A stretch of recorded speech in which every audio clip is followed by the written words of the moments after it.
Hello, hello. Happy Friday, everyone. Sorry, stream's a bit late. I had work today, and then I got caught up in a discussion about Hatsune Miku.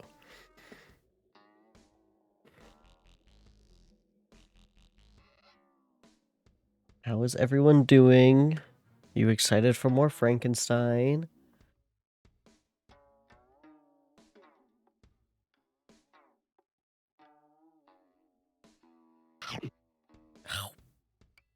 Thank you, Fitz.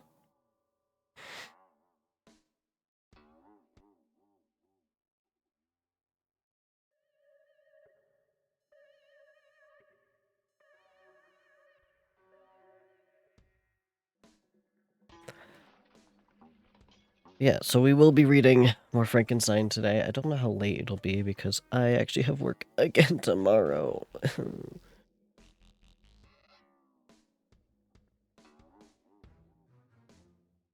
Yeah, sorry I don't listen to Vocaloid and I'm getting bullied for it.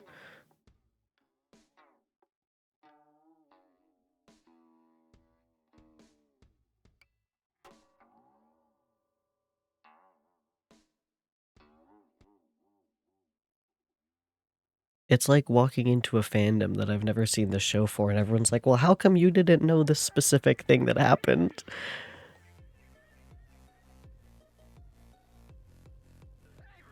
Sure, like, secondhand fandoms are a thing, but that doesn't mean I'm retaining anything.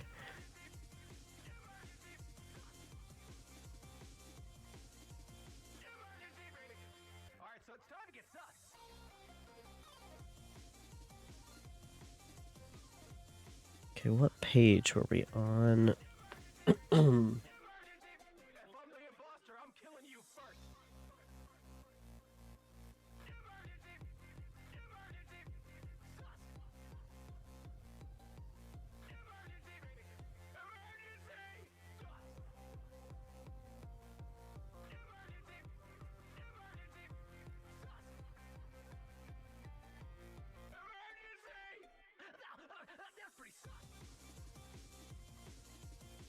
Okay, here it is.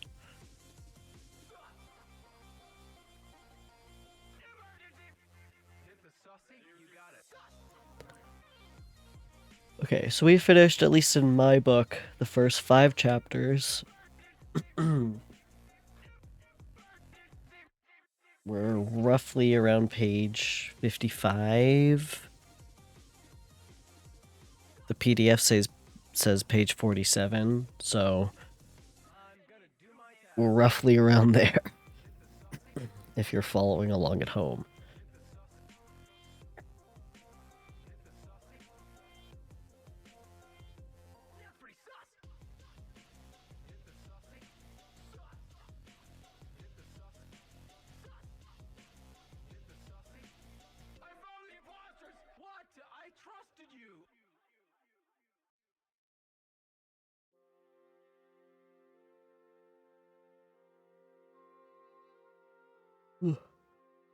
I'm also very tired, so I'm sorry if I'm continuously yawning. But it's fine. We're gonna read some little stories. I don't think I have anything else to update you guys on. I have just been at work and have been doing, like, nothing else.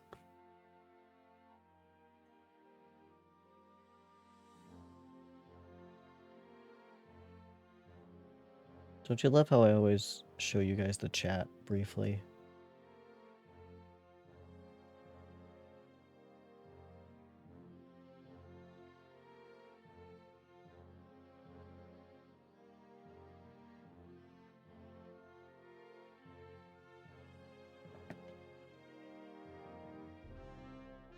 Okay, there we go. Reading time.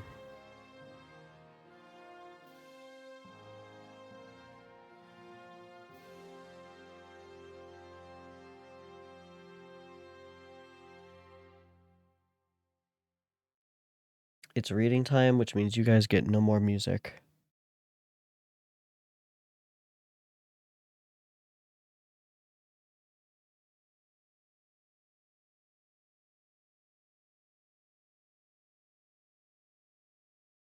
Okay, so we are on chapter 6, In my book, we're going by my book, um, because the PDF seems to cut out paragraphs for some reason.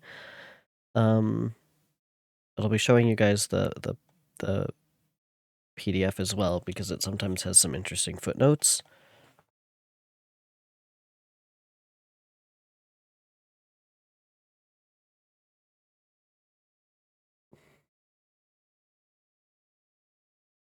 So, Frankenstein has created the monster, and then immediately took a nap. Um, Henry Clerval has showed up again to take care of him and nurse him back to health for like a couple months.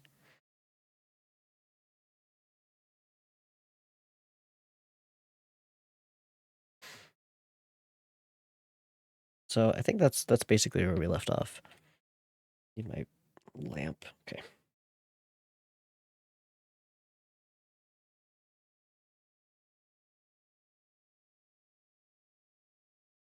So chapter 6. Clerval then put the following letter into my hands. It was from my own Elizabeth. My dearest cousin, you have been ill, very ill, and even the constant letters of dear kind Henry are not sufficient to reassure me in your account. You are forbidden to write, to hold a pen, yet one word from you, dear Victor, is necessary to calm our apprehensions. For a long time I have thought that each post would bring this line, and my persuasions have restrained my uncle from undertaking a journey to Ingolstadt.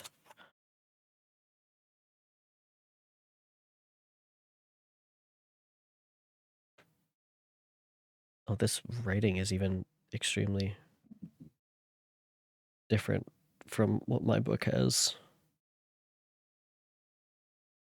Oh yeah, because these are translated. Are they translated? They would be, right?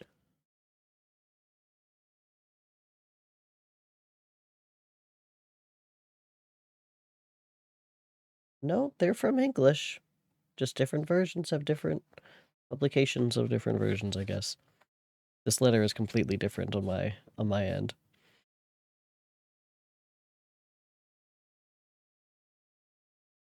Um I have prevented his encountering the inconveniences and perhaps dangers of so long a journey, yet how often have I regretted not being able to perform it myself? I figured to myself that the task of attending on your sick bed has devolved on some mercenary old nurse who can never guess your wishes, nor minister to them with the care and affection of your poor cousin. Yet that is over now. Clerval writes that indeed you are getting better. I eagerly hope that you will confirm this intelligence soon in your own handwriting.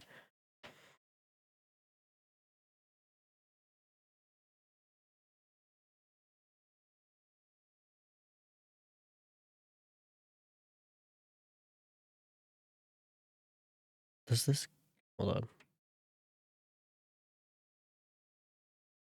Okay. This kind of describes it a bit differently. It just says, I cannot describe to you the uneasiness we have all felt concerning your health. We cannot help imagining that your friend Clerval conceals the extent of your disorder. For it is now several months since we have seen your handwriting, and all this time you have been obliged to dictate your letters to Henry.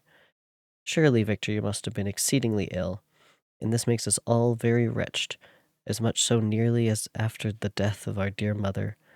My uncle was almost persuaded that you were indeed dangerously ill and could hardly be restrained from undertaking a journey to Ingolstadt. Clerval always writes that you are getting better. I eagerly hope that you will confirm your intelligence soon in your own writing. For indeed, Victor, we are all very miserable on this account. Relieve us from this fear, and we shall be the happiest creatures in the world. Your father's health is now so vigorous that he appears 10 years younger since last winter. Ernest also is so much improved that you would hardly know him. He is now nearly 16 and has lost that sickly appearance which he had some years ago. He has grown quite robust and active.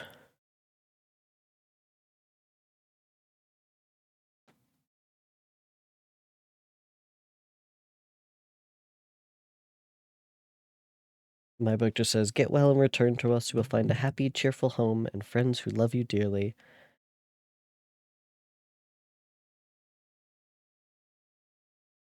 Uh, Your father's health is vigorous, and he asks but to see you, but to be assured that you are well, and not a care will ever cloud his benevolent countenance. How pleased you would be to remark that improvement of our Ernest. He is now 16 and full of activity and spirit.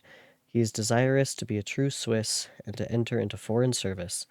But we cannot part with him, at least until his elder brother returns to us. My uncle is not pleased with the idea of a military career in a distant country, but Ernest never had your powers of application. He looks upon study as an odious fetter. His time is spent in the open air, climbing the hills or rowing on the lake.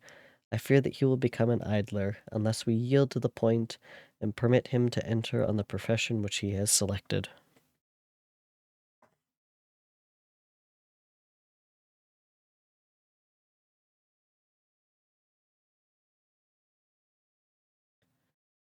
We're just going back and forth between this and the PDF. It's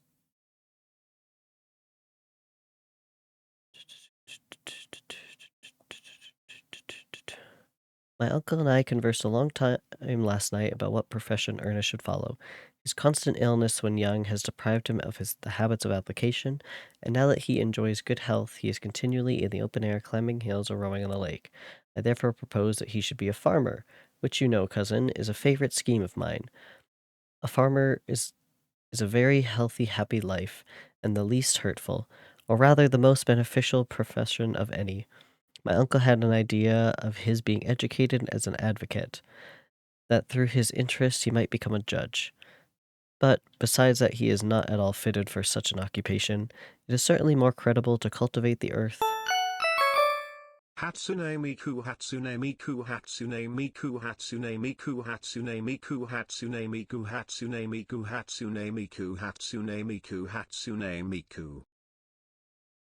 Thank you, Zircon, for Hatsune Miku 45 months. Is this a song? Is this a Hatsune Miku original?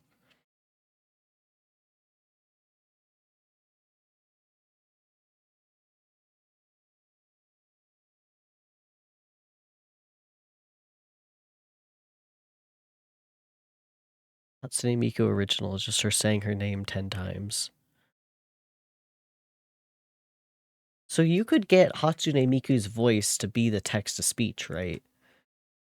I mean, you can get anything, but that is an option.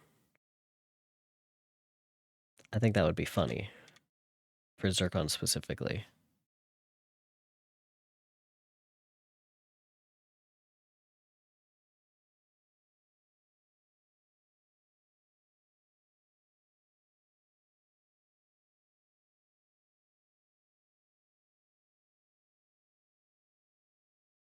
Anyway, where was I?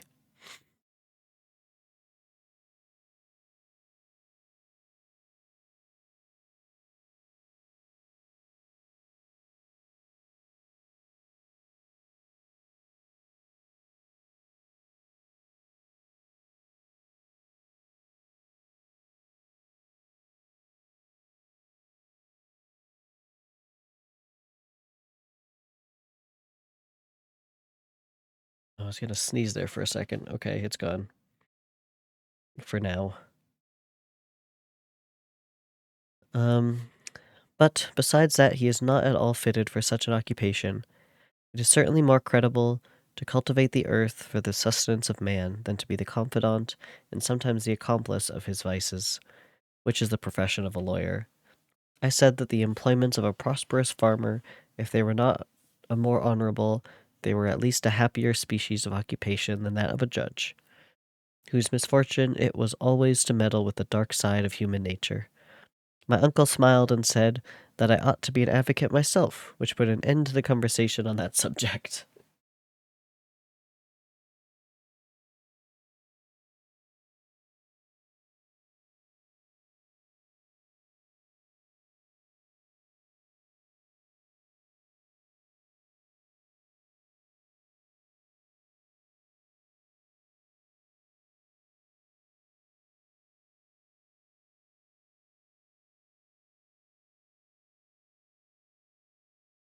Okay, hold on.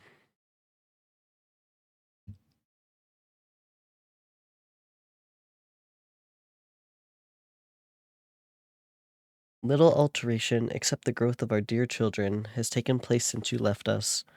The blue lake and snow-clad mountains, they never change, and I think our placid home and our counted hearts are regulated by the same immutable laws. My trifling occupations take up my time and amuse me, and I am rewarded for any exertions by seeing none but happy, kind faces around me. Since you left us, but one change has taken place in our little household. And this says, and now I must tell you a little story that will please and perhaps amuse you. Do you remember on what occasions Justine Moritz entered our family? Probably you do not. I will relate her history, therefore, in a few words. Madame Moritz, her mother, was a widow with 4 children, of whom Justine was the third. This girl had always been the favorite of her father, but through a strange perversity, her mother could not endure her, and after the death of Miss Moritz, treated her very ill, or Mr. Moritz, sorry. My aunt observed this, and when Justine was 12 years of age, prevailed on her mother to allow her to live at our house. The republican institutions of our country have produced simpler and happier manners than those which prevail in the great monarchs that surround it. Hence there is less distinction between the several classes of its inhabitants and the lower orders, being neither so poor nor so despised. Their manners are more refined and moral. A servant in Geneva does not mean the same thing as a servant in France and England. Justine, thus, received in our family, learned the duties of a servant, a condition which, in our fortunate country, does not include the idea of ignorance, and a sacrifice of the dignity of a human being. Damn.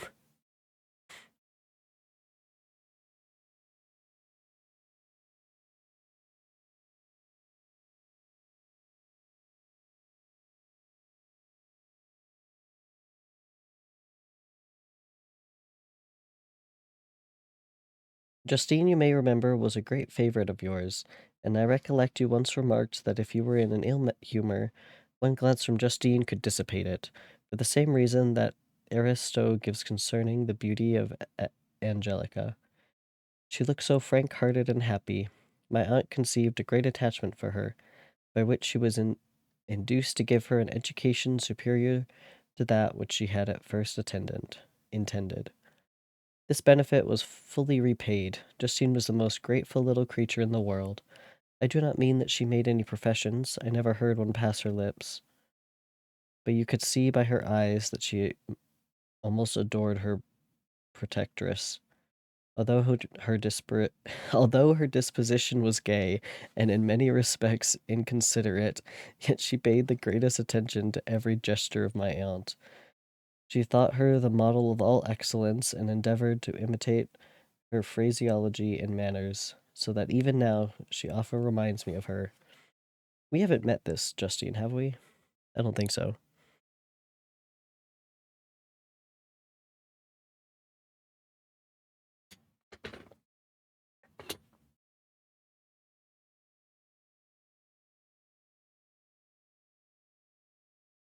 When my dearest aunt died, everyone was too much occupied in their own grief to notice poor Justine, who had attended her illness with the most anxious affection. Poor Justine was very ill, but other trials were reserved for her. Justine isn't the mum, right? Wait, now I don't remember. One by one, her brothers and sister died, and her mother, with the exception of her neglected daughter, was left childless.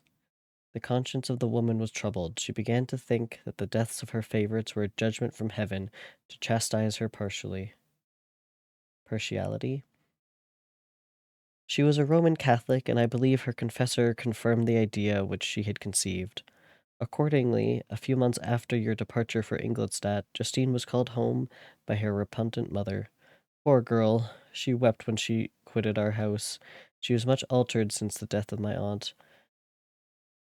Grief had given softness and a winning mildness to her manners, which had before been remarkable for vivacity. Nor was her residence at her mother's house of a nature to restore her gaiety. The poor woman was very vacillating in her repentance. She sometimes begged Justine to forgive her unkindness, but much oftener accused her of having caused the deaths of her brothers and sisters.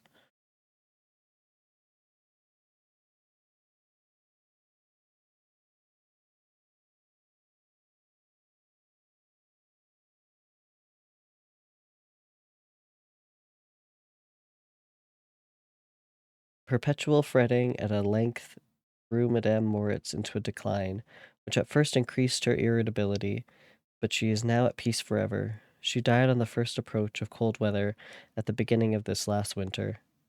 Justine has returned to us, and I assure you I love her tenderly. She's very clever and gentle and extremely pretty. As I mentioned before, her mien and her expressions continually remind me of my dear aunt. I must say also a few words to you, my dear cousin, of little darling William.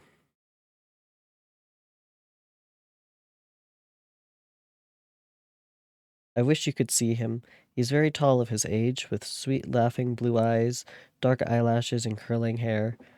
When he smiles, two little dimples appear on each cheek, which are rosy with health.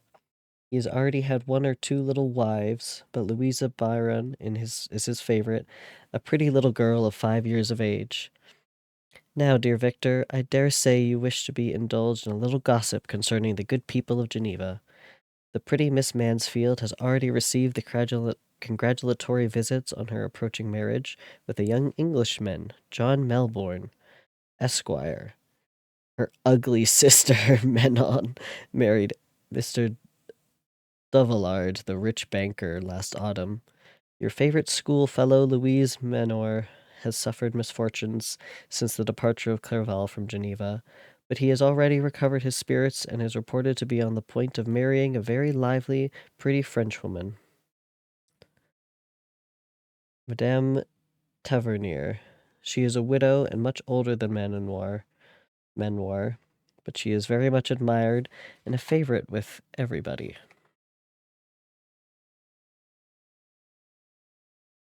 I have written myself into better spirits, dear cousin, but my anxiety returns upon me as I conclude. Write, dearest Victor. One line, one word will be a blessing to us. 10,000 thanks to Henry for his kindness, his affection, and his many letters. We are sincerely grateful. Adieu, my cousin. Take care of yourself, and I entreat you, write. Elizabeth, Geneva, March 18th, 17 something.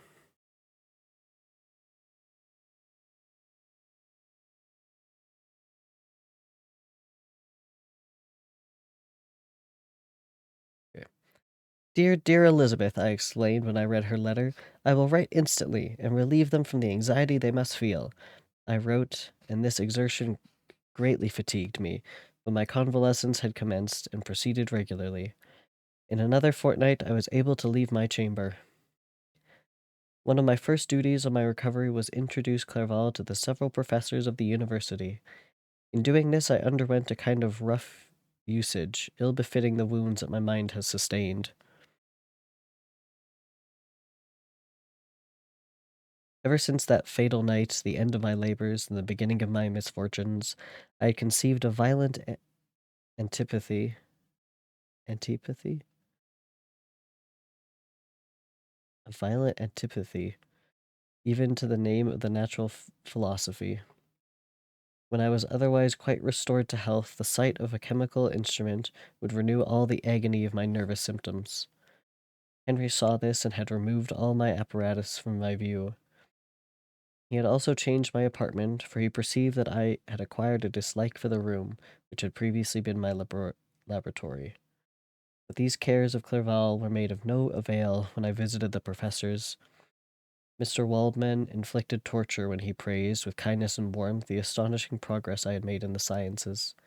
He soon perceived that I disliked the subject, but not guessing the real cause, he attributed my feelings to modesty and changed the subject from my improvement to the science itself, with the desire, as I evidently saw, of drawing me out. What could I do? He meant to please, and he tormented me. I felt as if he had placed carefully, one by one, in my view those instruments which were to be afterwards used in putting me to a slow and cruel death. I writhed under his words, yet dared not exhibit the pain I felt. Clerval, whose eyes and feelings were always quick in discerning the sensation of others, declined the subject, alleging in excuse his total ignorance, and the conversation took a more general turn.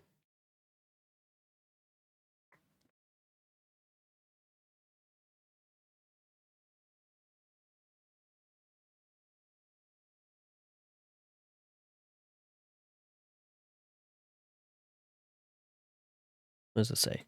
It is only in hindsight that Victor recognizes the consequences of engaging in unreflective natural philosophy or scientific study. Had he seriously considered the ethical consequences of making his creature, and had these considerations outweighed his hubris and desire for personal success, it is unlikely he would have proceeded. This healthy fear of unchecked scientific progress that Victor develops too late highlights the need for attention to the scientist's personal and professional development, as well as the need for scientists to engage in self reflection to consider ethical issues before they commence scientific studies.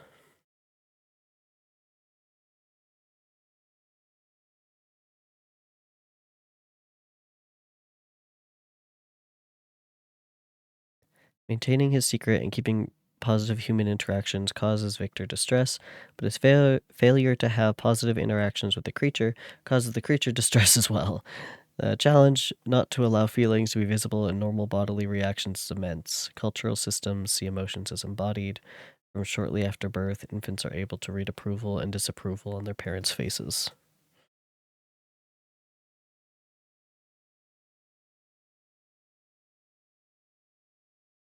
When I edit this together, should I keep in like the footnotes and kind of like reaction stuff, or just be the book, like audiobook?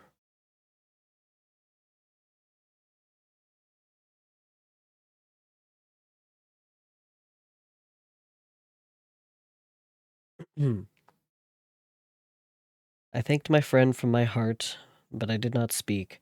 I saw plainly that he was surprised, but he never attempted to draw my secret from me.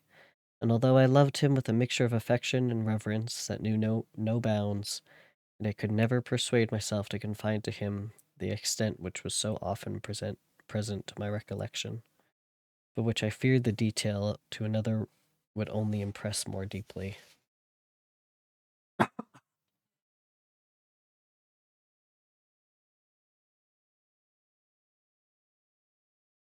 Mr. Kremp was not equally docile, and in my condition at that time of almost insupportable sensitiveness, his harsh, blunt encomiums gave me even more pain than the benevolent approbation of Mr. Waldman.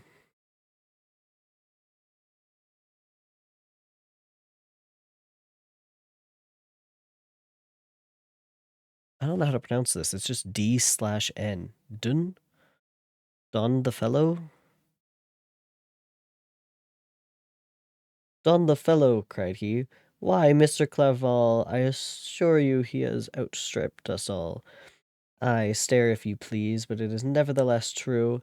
A youngster who, but a few years ago, believed in Cornelius Agrippa as firmly as in the gospel, has now set himself at the head of the university, and if he is not soon pulled down, we shall all be out of countenance. Ay, ay, continued he, observing my face expressive of suffering. Mr. Frankenstein is modest, an excellent quality in a young man. Young men should be diffident of themselves, you know, Mr. Clerval. I was myself when young, but that wears out in a very short time. Mr. Kremp had now commenced a eulogy on himself, which happily turned the conversation from a subject that was so annoying to me. Clerval had never sympathized in my taste for natural science, and his literary pursuits differed wholly from those who had occupied me. He came to the university with the design of making himself complete master of the Oriental languages, as thus he should open a field for the plan of life he had marked out for himself. Resolved to pursue no inglorious career, he turned his eyes towards the east as affording scope for his sprint of enterprise. The Persian, Arabic, and Sanskrit languages engaged his attention, and I was easily induced to enter on the same studies. Idleness had never been irksome to me, and now that I wished to fly from reflection and hated my former studies, I felt great relief in being the fellow pupil with my friend, and found not only instruction but consolation in the works of the Orientalists. I did not, like him, attempt a critical knowledge of their dialects, for I did not contemplate making any other use of them than temporary amusement. I read merely to understand their meaning, and they well repaid my labors.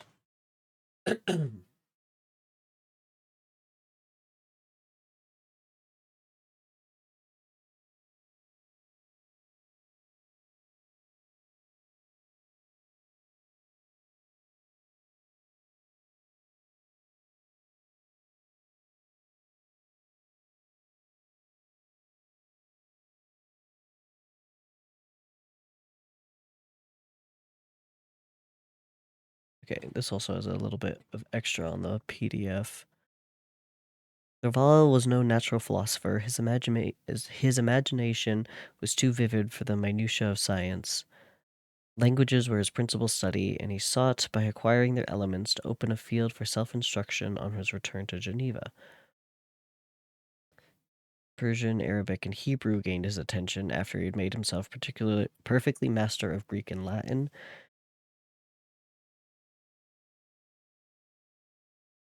Yeah.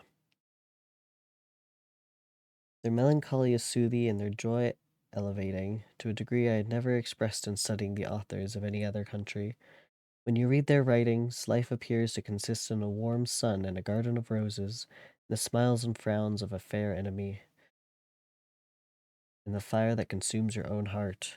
How different from the manly and heroic poetry of Greece and Rome.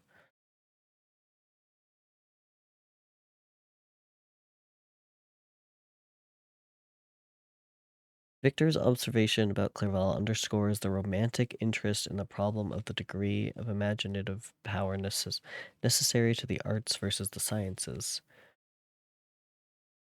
In Biographia Literaria, Samuel Taylor Coleridge, for example, defines the difference between the active imaginative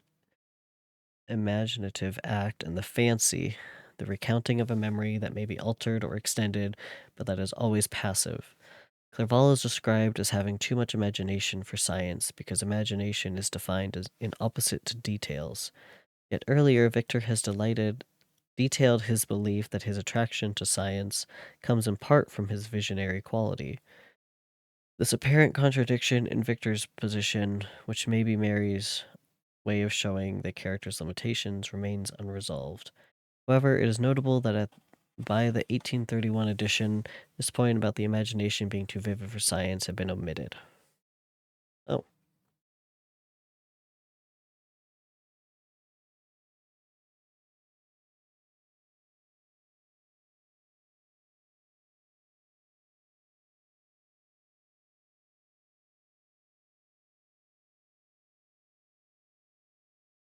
okay.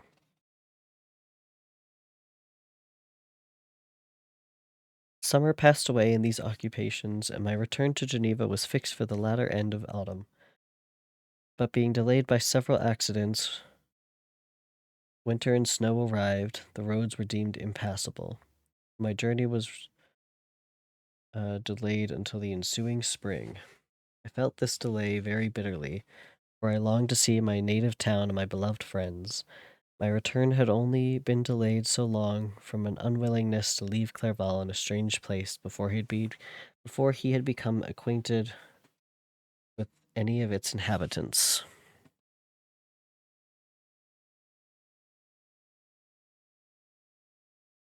The winter, however, was spent cheerfully, and although the spring was uncommonly late, when it came its beauty compensated for its dilatoriness.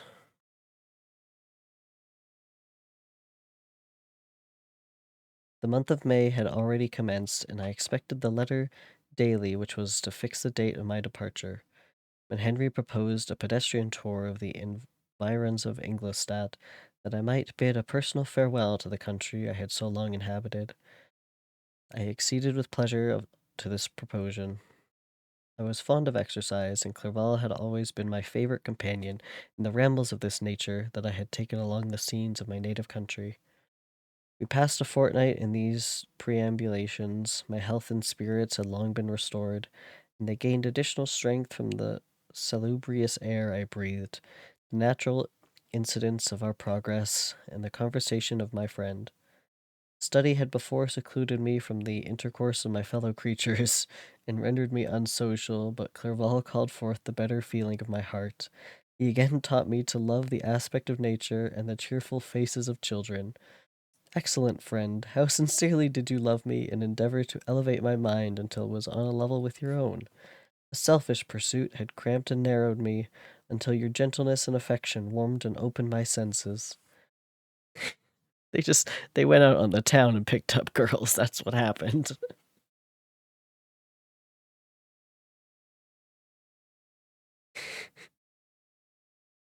I became the same happy creature who, a few years ago, loved and beloved by all, had no sorrow or care. When happy, inanimate nature had the power of bestowing on me the most delightful sensations, a serene sky and verdant fields filled me with ecstasy. Present season was indeed divine. The flowers of spring bloomed in the hedges, while those of summer were already in bud.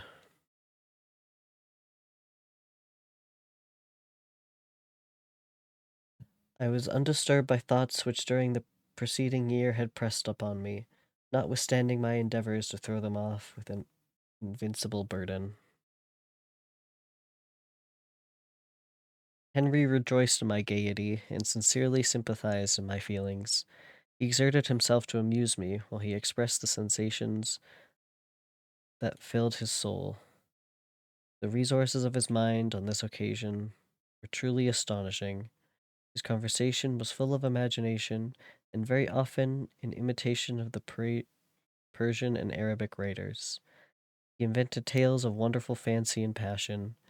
At other times he repeated my favorite poems or drew me out into arguments, which he supported with great ingenuity. We returned to our college on a Sunday afternoon. The peasants were dancing, and everyone we met appeared gay and happy. My own spirits were high, and I bounded along with feelings of unbridled joy and hilarity. This whole chapter is just him being like, man, Henry's the best. Henry's the best friend anyone could ask for. I love him dearly.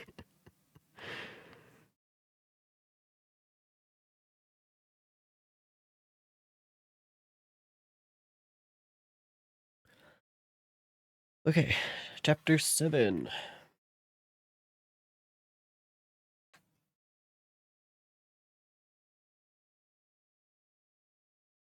Actually, I'm gonna have some water. Hold on.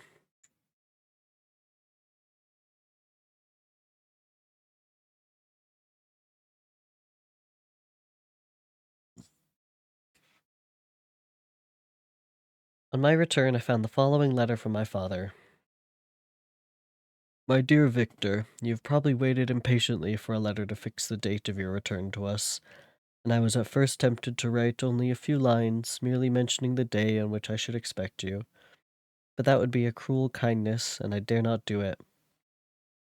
What would be your surprise, my son, when you expect a happy and glad welcome to behold, on the contrary, tears and wretchedness?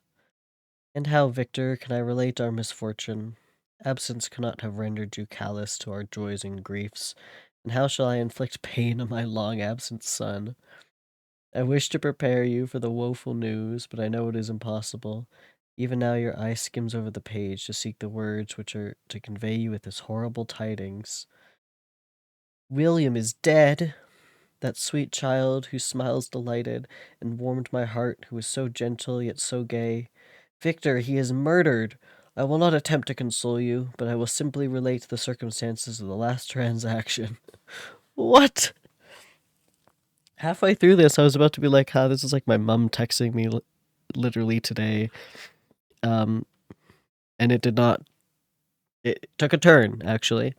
Um, my mom just texted me, hey, when are you going to visit again? I miss you. And then she made a joke that was just, I haven't seen you all year. Because it's January and I haven't visited her this month.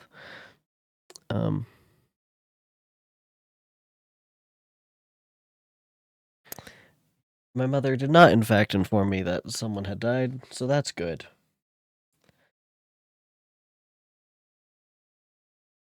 This is written so weird, though.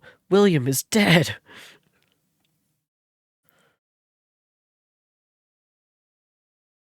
Last Thursday, May 7th, I, my niece, and your two brothers went to walk in Plain Palais. The evening was warm and serene, and we prolonged our walk further than usual. It was already dusk before we thought of returning, and then we discovered that William and Ernest, who had gone on before, were not to be found. We accordingly rested on a seat until they should return. Presently Ernest came and inquired if we had seen his brother. He said that he had been playing with him, that William had run away to hide himself, and that he vainly sought for him, and afterwards waited for him a long time, but he did not return.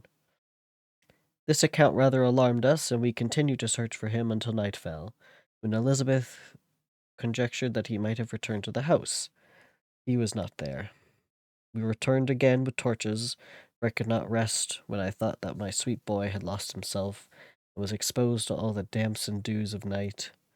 Elizabeth also suffered extreme anguish. About 5 in the morning, I discovered my lovely boy, whom the night before I had seen blooming and active in health, stretched on the grass, livid and motionless. The print of the murderer's finger was on his neck. He was conveyed home, and the anguish that was visible on my countenance betrayed the secrets to Elizabeth. She was very earnest to see the corpse. At first I attempted to prevent her, but she persisted, and entering the room where it lay, hastily examined the neck of the victim, and clasping her hands, exclaimed, "Oh God, I have murdered my darling child." She fainted and was restored with extreme difficulty. When she again lived, it was only to weep and sigh. She told me that the same evening William had teased her to let him wear a very valuable miniature that she possessed of your mother.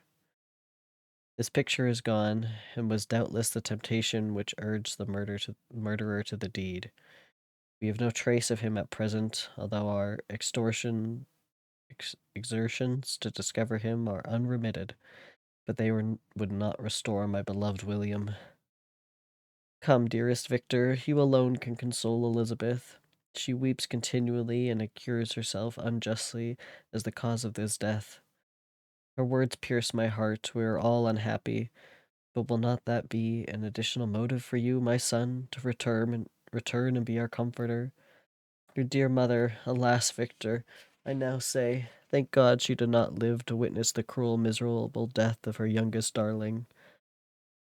Come, Victor, not brooding thoughts of vengeance against the assassin, but with feelings of peace and gentleness that will heal instead of festering the wounds of our minds.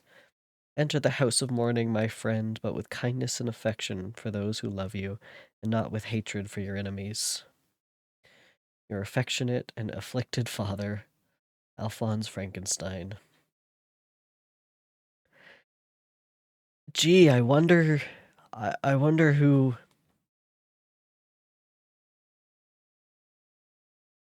I wonder who we haven't heard from in a long time. That's a pivotal thing of this story.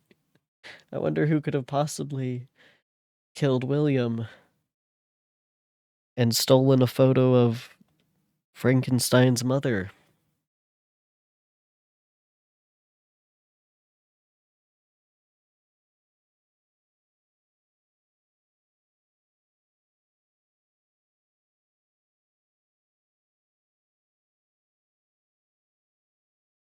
Ugh, okay, so I'm yawning.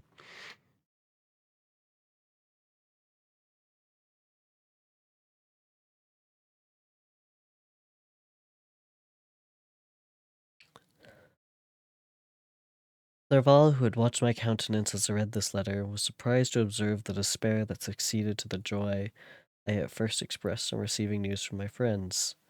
I threw the letter on the table and covered my face with my hands. "My dear Frankenstein," exclaimed Henry, when he perceived me weep with bitterness, "are we always to be unhappy? My dear friend, what has happened?" I motioned to him to take up the letter, while I walked up and down the room in the extremest agitation. Tears also gushed from the eyes of Clerval as he read the account of my misfortune. "I can offer you no consolation, my friend," said he. "Your disaster is irreparable. What do you intend to do? To go instantly to Geneva. Come with me, Henry, to order the horses. During our walk, Clerval endeavored to say a few words of consolation. He could only express his heartfelt sympathy. Poor William, said he. Dear lovely child, he now sleeps with his angel mother, who that had seen him bright and joyous in his young beauty, but must weep over his untimely loss. To die so miserably, to feel the murderer's grasp, how much more a murderer that could destroy such radiant innocence.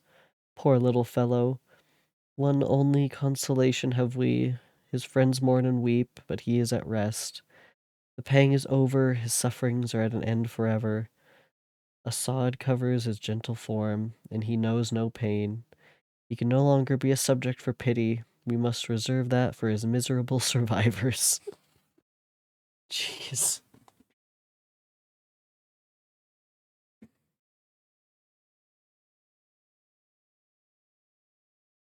Clerval spoke thus as we hurried through the streets.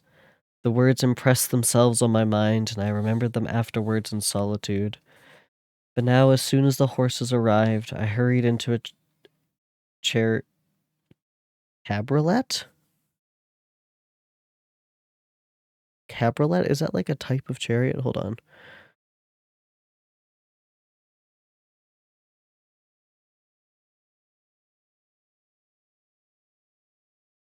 Cabriole? There's two different spellings of this. What is this?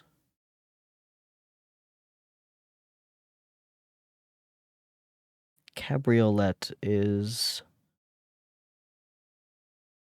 Well, I don't think it's a car. Um, I don't think I don't think Victor's pulling up with horses in this. Um, it's probably this. It's just a carriage.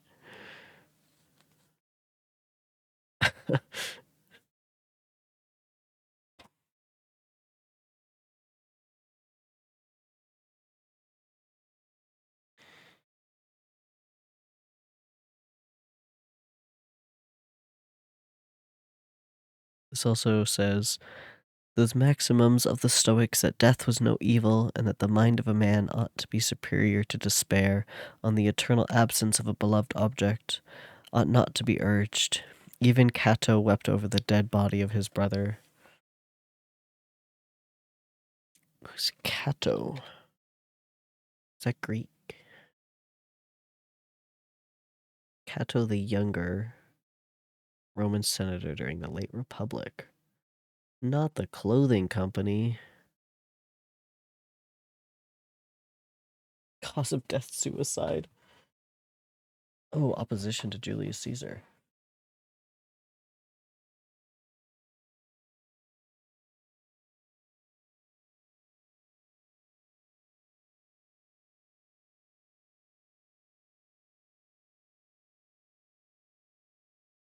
He was protecting the traditional Roman values he believed were in decline.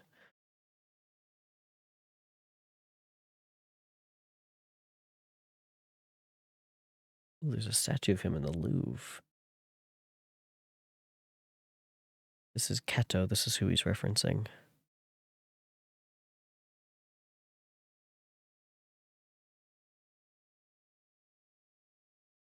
Who also married his cousin.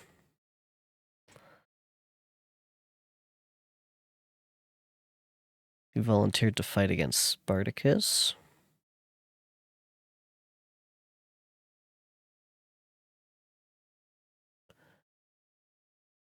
During his service in Macedonia, he received the news that his beloved half-brother Caepio was ill and dying in Thrace. He immediately went to see him, but was unable to arrive before his brother's death. Cato was overwhelmed with grief, and ignoring Stoic principles of apatheia, he spared no expense to organize lavish funeral ceremonies. After the end of his military commission, he traveled through Asia Minor and through Galatia before returning to Rome. He also visited Pompeii, who was then supervising the final stages of the Third Mithritic War.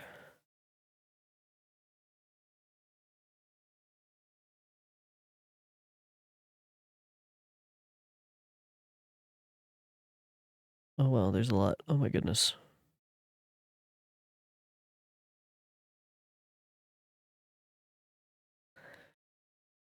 Okay, anyway.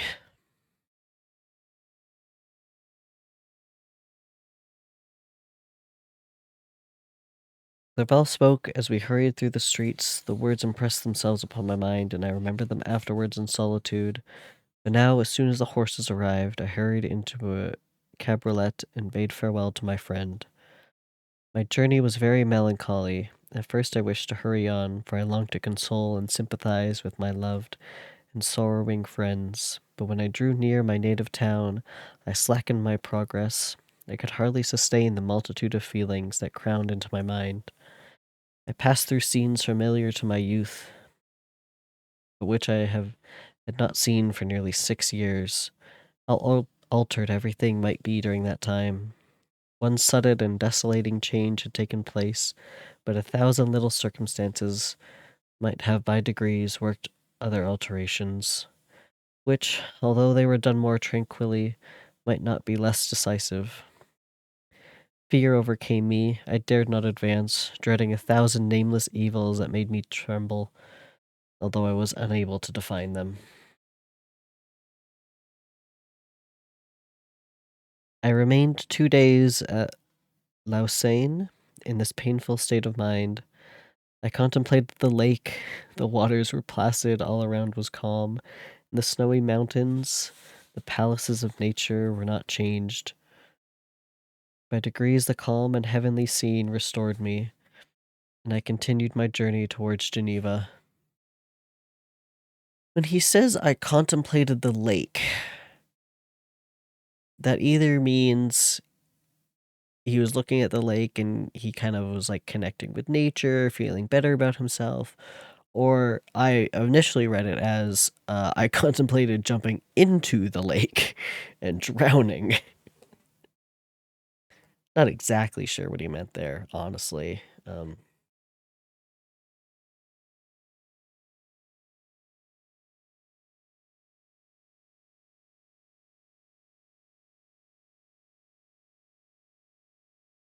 The road ran by the side of the lake, which became narrower as I approached my native town.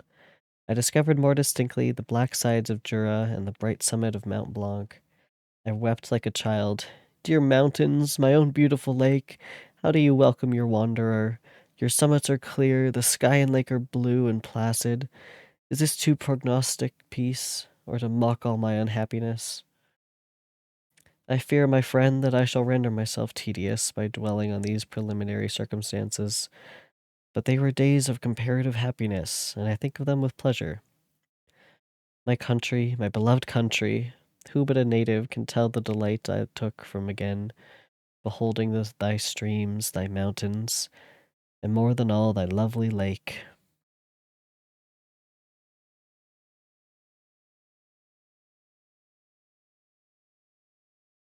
Yet as I drew nearer home, grief and fear again overcame me. Night also closed around, and when I could hardly see the dark mountains, I felt still more gloomily. The picture appeared a vast and dim scene of evil, and I foresaw obscurely that I was destined to become the most wretched of human beings.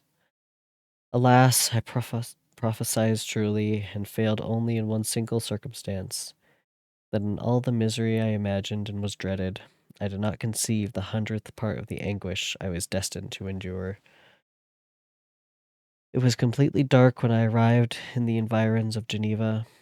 The gates of the town were already shut, and I was obliged to pass the night at Secron, a village at the distance of half a league from the city. The sky was serene, and as I was unable to rest, I resolved to visit the spot where my poor William had been murdered. As I could not pass through the town, I was obliged to cross the lake in a boat to arrive at Plainpalais. During this short voyage, I saw the lightnings playing on the summit of Mount Blanc in the most beautiful figures. The storm appeared to approach rapidly. and on landing, I ascended a low hill that I might observe its progress. It advanced, the heavens were clouded, and I soon felt the rain coming slowly in large drops, but its violence quickly increased.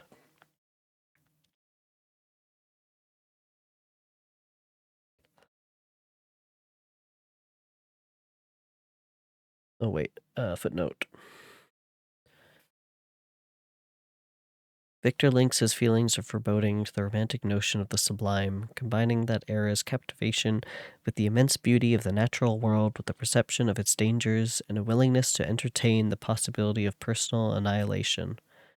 Just before this passage, Victor speaks with tremendous affection and pride about the impressive mountains surrounding his home, using the salutation dear and the possessive pronoun phrase my own. However, in his encounter with the sublime, he fails to achieve what philosopher Edmund Burke called sublime transcendence, which means to experience a sudden relief from horror. Because Victor views the sublime from a position of great personal risk, he can see this in a natural vista, only his personal suffering and ultimate destruction. This passage also highlights an essential contradiction in Victor's personality. He's both tremendously confident and self-effacing, both a director of his own fate and a passive object at the mercy of uncontrollable forces. As with his renegade approach to scientific discovery, here he simultaneously lauds his power of prophecy and admits to their deficiencies. Egoism, a flaw that greatly facilitates Victor's hubris, also surfaces here at the repeated use of the first person pronoun I, used to emphasize both his vulnerability and his power.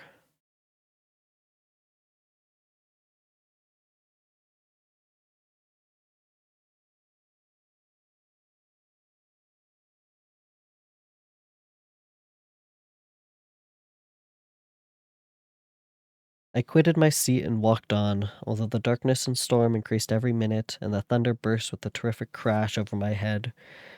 It was echoed from Salavy, the Jura, and the Alps of Savoy. Vivid flashes of lightning dazzled my eyes, illuminating the lake, making it appear like a vast sheet of fire. Then for an instant, everything seemed of a pitchy darkness, until the eye recovered itself from the preceding flash. The storm, as is often the case in Switzerland, appeared at once in various parts of the heavens. The most violent storm hung exactly north of the town, over that part of the lake which lies between the promontory of Bellerive and the village of Copet. Another storm enlightened Jura with faint flashes, and another darkened and sometimes disclosed the Mole, a peaked mountain to the east of the lake. While I watched the tempest, so beautiful yet terrific, I wandered on with a hasty step. This noble war in the sky elevated my spirits. I clasped my hands and exclaimed aloud, William, dear angel, this is thy funeral, this thy dirge. As I said these words, I perceived in the gloom a figure which stole from behind a clump of trees near me. I stood fixed, gazing intently. I could not be mistaken. A flash of lightning illuminated the object and discovered its shape plainly to me. Its gigantic stature and the deformity of its aspect, more hideous than belongs to humanity, instantly informed me that it was the wretch, the filthy demon to which I had given life. What did he hear? Could he be... I shuddered at the conception. The murderer of my brother? No sooner did that idea cross my mind than I became convinced of its truth. My teeth clattered, and I was forced to lean against a tree for support. The figure passed me quickly, and I lost it in the gloom. Nothing in human shape could have destroyed that fair child. He was the murderer. I could not doubt it. The mere presence of the idea was an irresistible proof of the fact. I thought of pursuing the devil, but it would have been in vain, for another flash discovered him to me hanging among the rocks of the nearly perpendicular ascent of Mount Salavy, a hill that bound Plain Palace on the south. He soon reached the summit and disappeared. It was him, the murderer.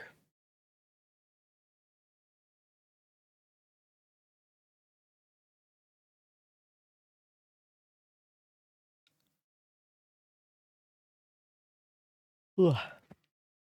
Footnote: in Greek mythology, Prometheus fashions a clay into which Athena, goddess of wisdom, breathes life, creating the human race. Over the objections of Zeus, Prometheus then provides humans with fire, an element essential for human life. Similarly, Victor uses electricity, a form of fire, to animate his creation. Flashes of light recur through the novel, often leading to the perceptions by Victor. He continues to characterize the creature as physically hideous, which he equates with the demonic. The latter is by nature found amid darkness and filth. Victor labors at times to balance what he sees in dreams and what he sees in actual physical existence. Both, however, are for the Romantic Age sources of knowledge. But having realized he is not simply observing a phantom in the glimpses he catches of the creature, Victor immediately reacts to the hideous being as a demon. His realization results in his bodily response of fear as his teeth chatter.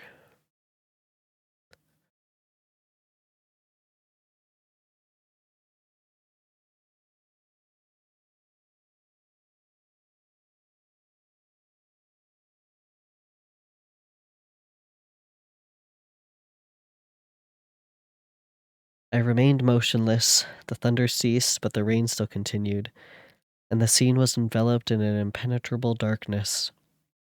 I revolved in my mind the events which I had until now sought to forget, the whole train of my progress towards the creation, the appearance of the work of my own hands alive at my bedside, its departure. 2 years had now nearly elapsed since the night on which he first received life, and was this his first crime? Alas, I had turned loose into the world a depraved wretch whose delight was in carnage and misery. Had he not murdered my brother? It's been 2 years? What did you think he was gonna do, dude?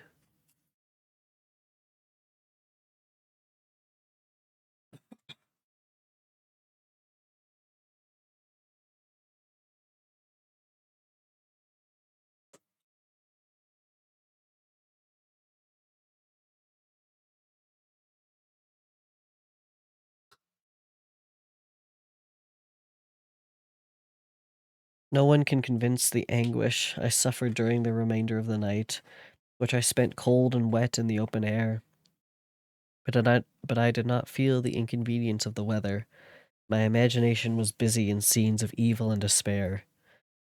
I considered the being whom I had cast among mankind and endowed with the will and power to effect purposes of horror, such as the deed which he had now done, nearly in the light of my own vampire, my own spirit let loose from the grave and forced to destroy all that was dear to me.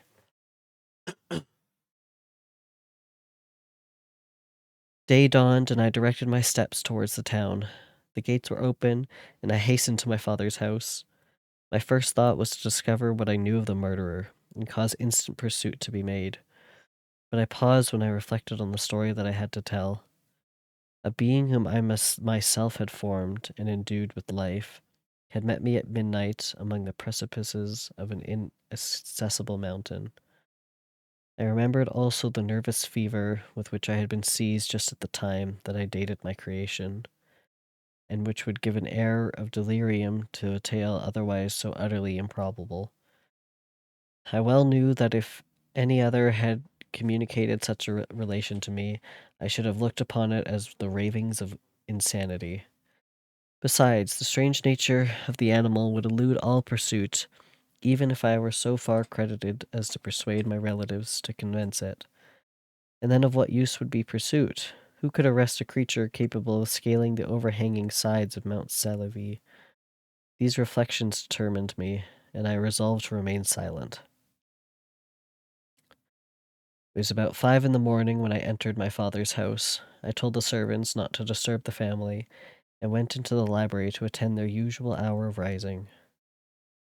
6 years had elapsed, passed as a dream, but for one indelible trace, and I stood in the same place where I had last embraced my father before my departure for Ingolstadt.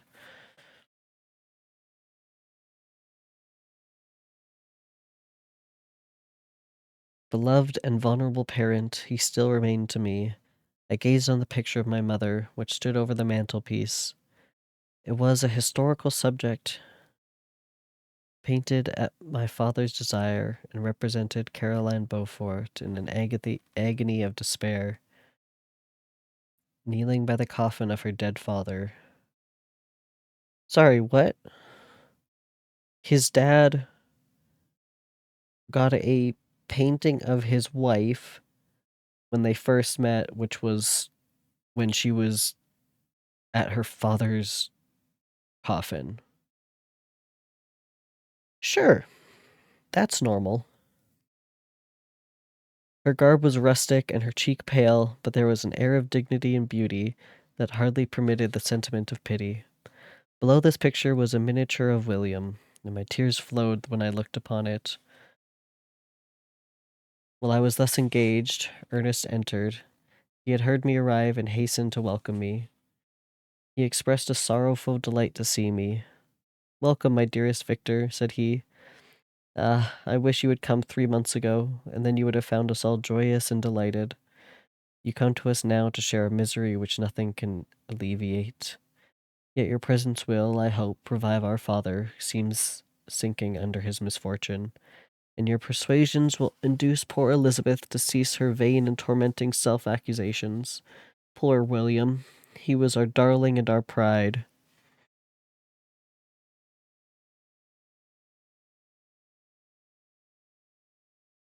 Tears, unrestrained, fell from my brother's eyes.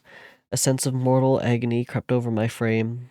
Before I had only imagined the wretchedness of my desolated home, the reality came on me as a new and a not less terrible disaster. I tried to calm Ernest. I inquired more minutely concerning my father. And her I named my cousin. "She most of all," said Ernest, "requires consolation. She accused herself of having caused the death of my brother, and that made her very wretched. But since the murderer has been discovered—" "The murderer discovered? Good God, how can that be? Who could attempt to pursue him? It is impossible. One might as well try to overtake the winds or confine a mountain stream with a straw. I saw him too. He was free last night." "I do not know what you mean," replied my brother, in accents of wonder. "But to us, the discovery we have made completes our misery. No one would believe it at first, and even now Elizabeth will not be convinced, notwithstanding all the evidence. Indeed, who would credit that Justine Moritz, who was so amiable and fond of all the family, could suddenly become capable of so frightfully, so appalling a crime? Justine Moritz, poor, poor girl, is she the accused? But it is wrongfully. Everyone knows that. No one believes it. Surely, Ernest?" "No one did at first, but several circumstances came out that have almost forced conviction upon us, and her own behavior has been so confused as to add to the evidence of facts a weight that, I fear, leaves no hope for doubt. But she will be tried today, and you will then hear all." He related that, the morning on which the murder of poor William had been discovered, Justine had been taken ill, and confined to her bed for several days. During this interval, one of the servants happened to examine the apparel she had worn on the night of the murder.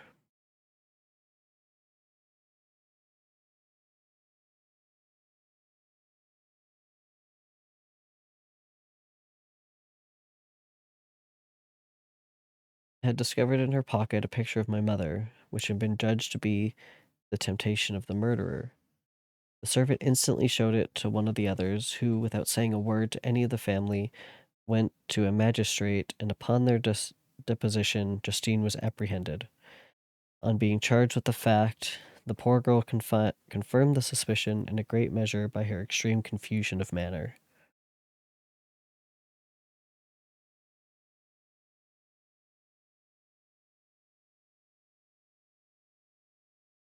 This was a strange tale, but it did not shake my faith, and I replied earnestly, "You are all mistaken. I know the murderer. Justine, poor good Justine, is innocent."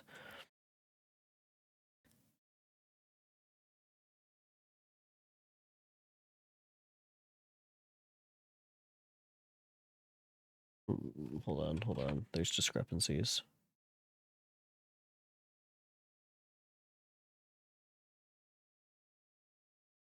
Oh, no, there isn't. I found it. That instant my father entered. I saw unhappiness deeply impressed on his countenance, but he endeavored to welcome me cheerfully, and after we had exchanged our mournful greeting, would have introduced some other topic than that of our disaster, had not Ernest exclaimed, "Good God, Papa! Victor says he knows who was the murderer of poor William."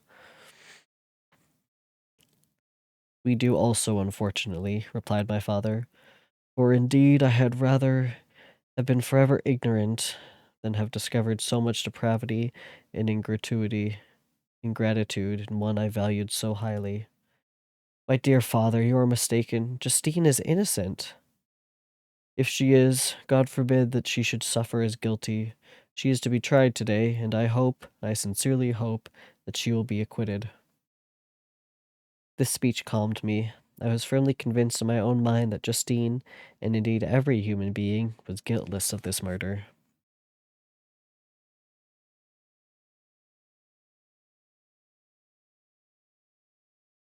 I had no fear, therefore, that any circumstantial evidence could be brought forward strong enough to convict her. My tale was not one to announce publicly. Its astounding horror would be looked upon as madness by the vulgar. Did anyone else indeed exist except I, the creator, who would believe, unless his senses convinced him, in the existence of the living monument of presumption and rash ignorance which I had let loose upon the world?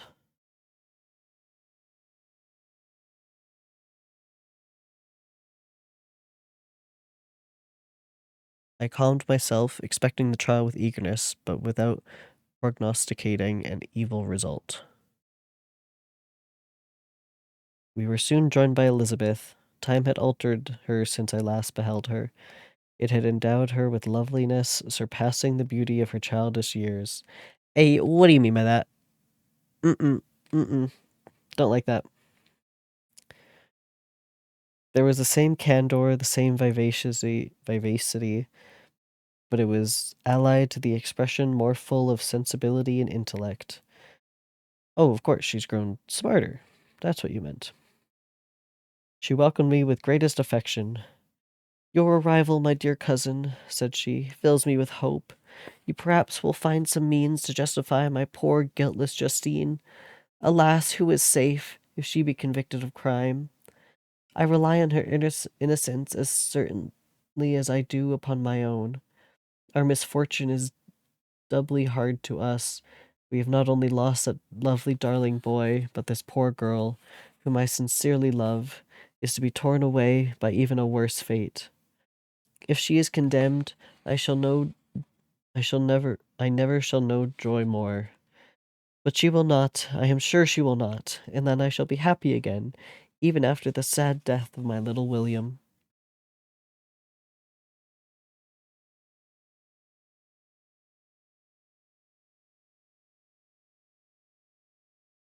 "She is innocent, my Elizabeth," said I, "and that shall be proved. Fear nothing, but let your spirits be cheered by the assurance of her acquittal." "How kind and generous you are! Everyone else believes in her guilt, and that made me wretched, for I knew that it was impossible. And to see everyone else preju- I can't read this for some reason. Prejudiced in so deadly a manner rendered me hopeless and despairing," she wept. "Dearest niece," said my father, "dry your tears. If she is, as you believe, innocent, rely on the justice of our laws and the activity with which I shall prevent the slightest shadow of partiality."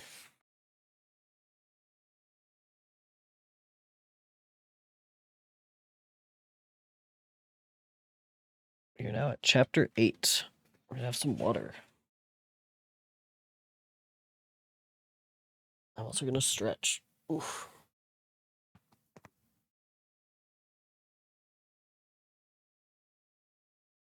There's a chance my mic picked up my back cracking right there.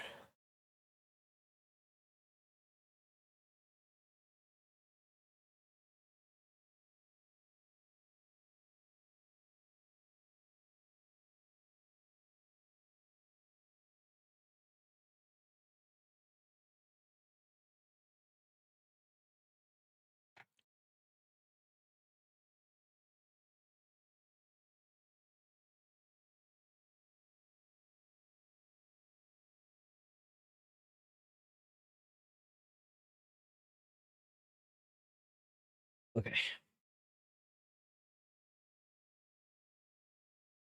We can probably get through a couple more chapters. It's only been an hour.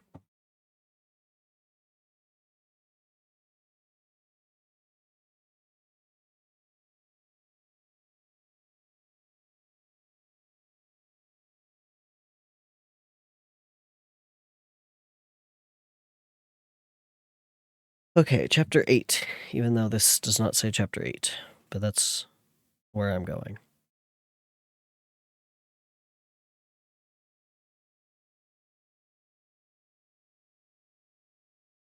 We passed a few sad hours until 11 o'clock, when the trial was to commence.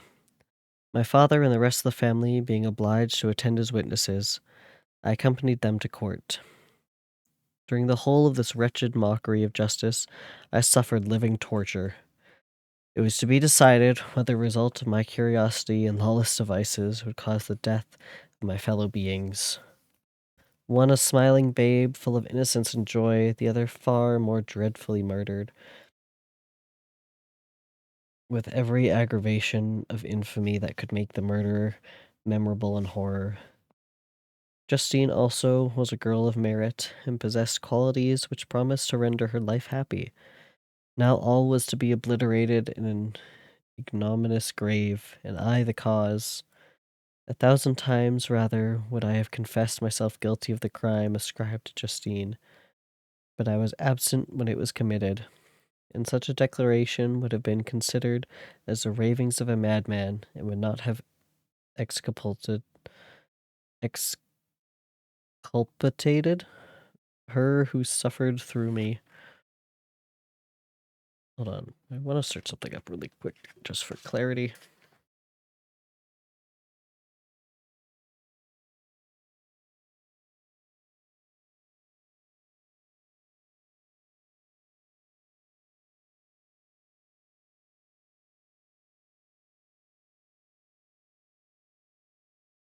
Yeah, so just for clarity, I'm pretty sure I do this, but when they say miniature, I was just trying to see if it was like a portrait or a painting, but it would be like a small painting of like that you'd put in like a locket kind of size. So William had a little locket that had his mom's painted portrait in, and then they found it in Justine's pocket on the same night, I guess. But I would think surely if it's the same one, they would know because could only be one copy unless it was a photo, but even then, like, there would still only be, like, one copy. There's a chance she has a different miniature of the same woman, but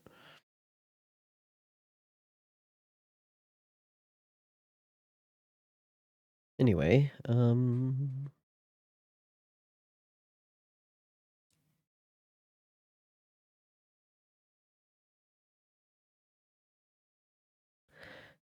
times rather would I have confessed myself guilty of the crime ascribed to Justine, but I was absent when it was committed, and such a declaration would have been considered as the ravings of a madman. It would not have exculpated her who suffered through me. The appearance of Justine was calm. She was dressed in mourning, and her countenance, always engaging, was rendered by the solemnity of her feelings, exquisitely beautiful. Yet she appeared confident in innocence and did not tremble, although gazed on and excoriated by thousands, for all the kindness which her beauty might otherwise have excited was obliterated in the minds of the spectators by the imagination of the enormity she was supposed to have committed. She was tranquil, yet her tranquillity was evidently constrained, and as her confusion had before been adduced as a proof of her guilt, she worked up her mind to an appearance of courage. When she entered the court, she threw her eyes round it, and quickly discovered where we were seated.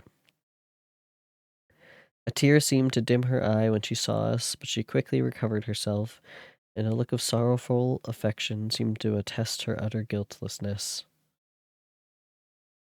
The trial began, and after the advocate against her had stated the charge, several witnesses were called. Several strange facts combined against her, which might have staggered anyone who had not such proof of her innocence as I had. She had been out the whole of the night on which the murder had been committed, and towards morning had been perceived by a market woman not far from the spot where the body of the murdered child had been afterwards found. The woman asked her what she did there, but she looked very strangely and only returned a confused and unintelligible answer.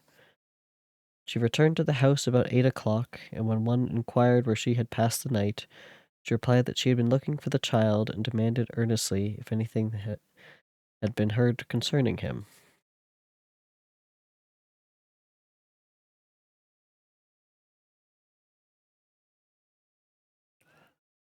When shown the body, she fell into violent hysterics and kept her bed for several days.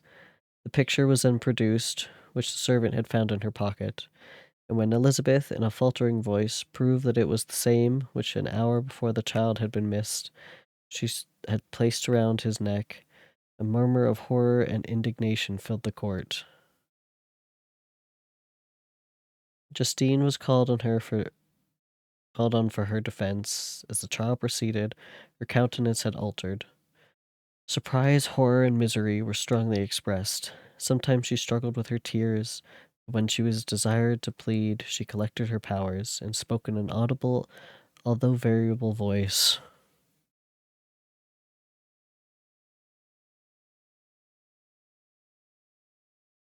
God knows, she said, how entirely I am innocent, but I do not pretend that my protestations should acquit me. I rest my innocence on a plain and simple explanation of the facts which have been adduced against me, and I hope the character I have always borne will incline my judges to a favorable interpretation, where any circumstances appear doubtful or suspicious. She then related that, by the permission of Elizabeth, she had passed the evening of the night on which the murder had been committed at the house of an aunt at Cheney, a village situated at about a league from Geneva. On her return at about 9 o'clock, she met a man who asked her if she had seen anything of the child who was lost. She was alarmed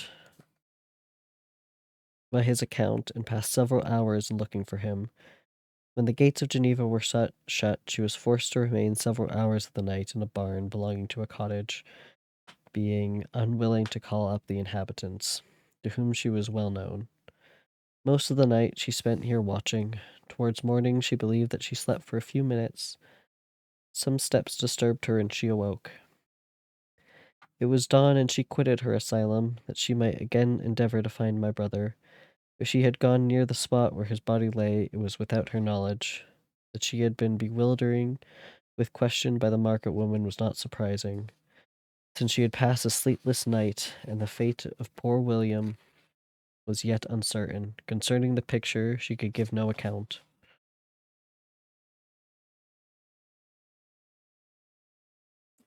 It is a little suspicious when you can't really remember where you got the necklace the murdered kid had.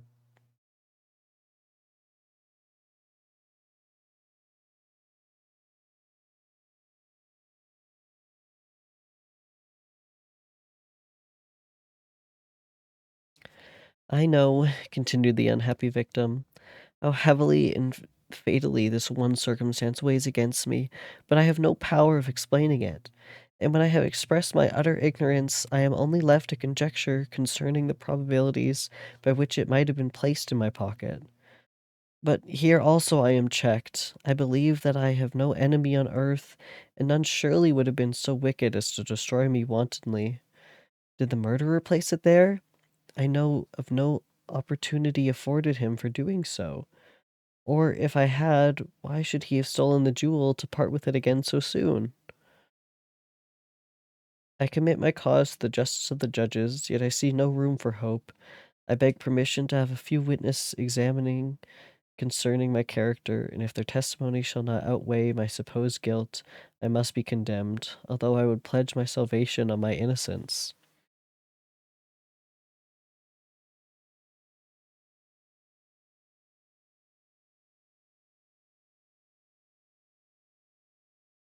Several witnesses were called who had known her for many years, and they spoke well of her, but fear and hatred of the crime of which they supposed her guilty rendered them timorous and unwilling to come forward. Elizabeth saw even this last resource, her excellent dispositions and irreproachably conduct, about to fail the accused, when, although violently agitated, she desired permission to address the court. Ooh.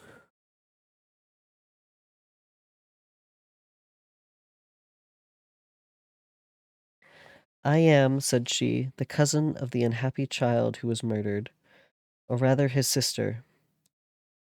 For was educated by and have lived with his parents ever since and even long before his birth. It may therefore be judged indecent in me to come forward on this occasion. But when I see a fellow creature about to perish through the cowardice of her pretended friends, I wish to be allowed to speak, that I may say what I know of her character. I am well acquainted with the accused. I have lived in the same house with her, at one time for 5 and at another for nearly 2 years. During all that period, she appeared to me the most amiable and benevolent of human creatures. She nursed Madame Frankenstein, my aunt, in her last illness, with the greatest affection and care, and afterwards attended her own mother during a tedious illness, in a matter that exceeded the admiration of all who knew her. After which she again lived in my uncle's house, where she was beloved by all the family. She was warmly attached to the child who is now dead, and acted towards him like a most affectionate mother. For my own part, I do not hesitate to say that, notwithstanding all the evidence produced against her, I believe and rely on her perfect innocence. She had no temptation for such an action as to the bauble on which the chief proof rests. So much do I esteem and value her. Oh, she had earnestly desired it. I should have willingly given it to her. So much do I esteem and value her.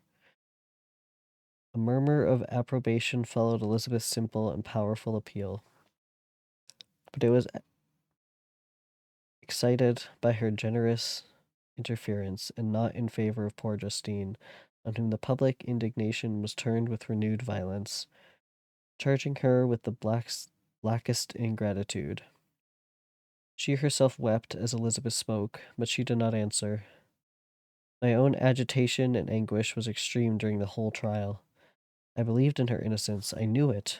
Could the demon who had, I did not for a minute doubt, murdered my brother, also in his hellish sport, have betrayed the innocent to death and ignominy?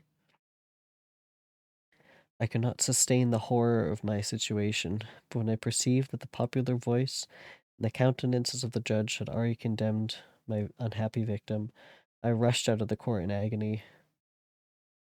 The tortures of the accused did not equal mine. She was sustained by innocence, but the fangs of remorse tore my bosom and would not forego their hold. So she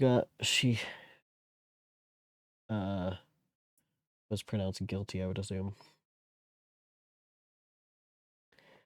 I passed a night of unmingled wretchedness. In the morning I went to the court. My lips and throat were parched. I dared not ask the fatal question, but I was known, and the officer guessed the cause of my visit. The ballots had been thrown, they were all black, and Justine was condemned. I cannot pretend to describe what I then felt. I had before experienced sensations of horror, and I had endeavored to bestow upon them adequate expressions. But words cannot convey an idea of the heart-sickening despair that I then endured. The person to whom I addressed myself added that Justine had already confessed her guilt. That evidence, he observed, was hardly required in so glaring a case. But I am glad of it, and indeed none of our judges like to condemn a criminal upon circumstantial evidence, but it ever so decisive. This was strange and unexpected intelligence. What could it mean? Had my eyes deceived me? Was I really as mad as the whole world would believe me to be? If I disclosed the object of my suspicions, I hastened to return home. and Elizabeth eagerly demanded the result.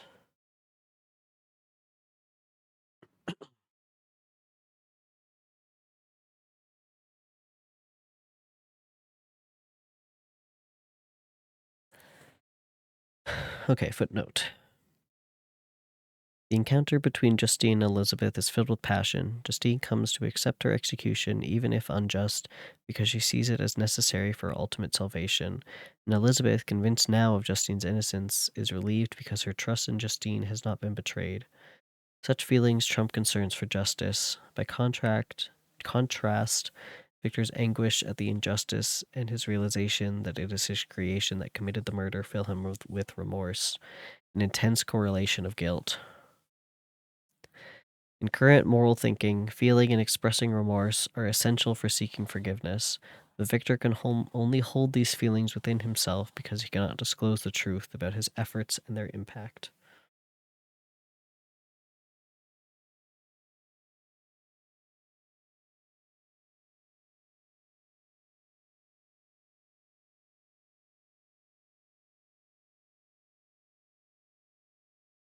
My cousin, replied I, it is decided as you may have expected.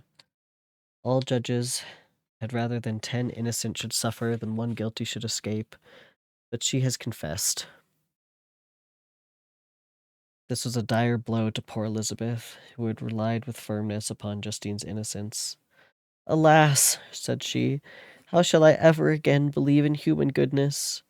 Justine, whom I loved and esteemed as my sister, how could she put on those smiles of innocence only to betray? Her mild eyes seemed incapable of any severity or guile, and yet she has committed a murder. Soon after we heard that the poor victim had expressed a desire to see my cousin. My father wished her not to go, but she said that he left it to her own judgment and feelings to decide. Yes, said Elizabeth, I will go, although she is guilty. And you, Victor, shall accompany me. I cannot go alone.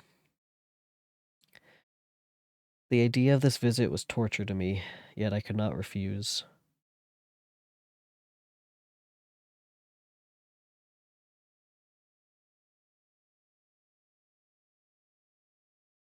We entered the gloomy prison chamber and beheld Justine sitting on some straw at the farther end. Her hands were manacled? I think I'm saying that wrong. Manacled? Whatever. And her head rested on her knees. She rose on seeing us enter, and when we were left alone with her, she threw herself at the feet of Elizabeth, weeping bitterly. My cousin wept also. Oh, Justine, said she, why did you rob me of my last consolation? I relied on your innocence, and although I was then very wretched, I was not so miserable as I am now. And you also believe that I am so very, very wicked? Do you also join with my enemies to crush me, to condemn me as a murderer? Her voice was suffocated with sobs. Rise, my poor girl, said Elizabeth. Why do you kneel, if you are innocent?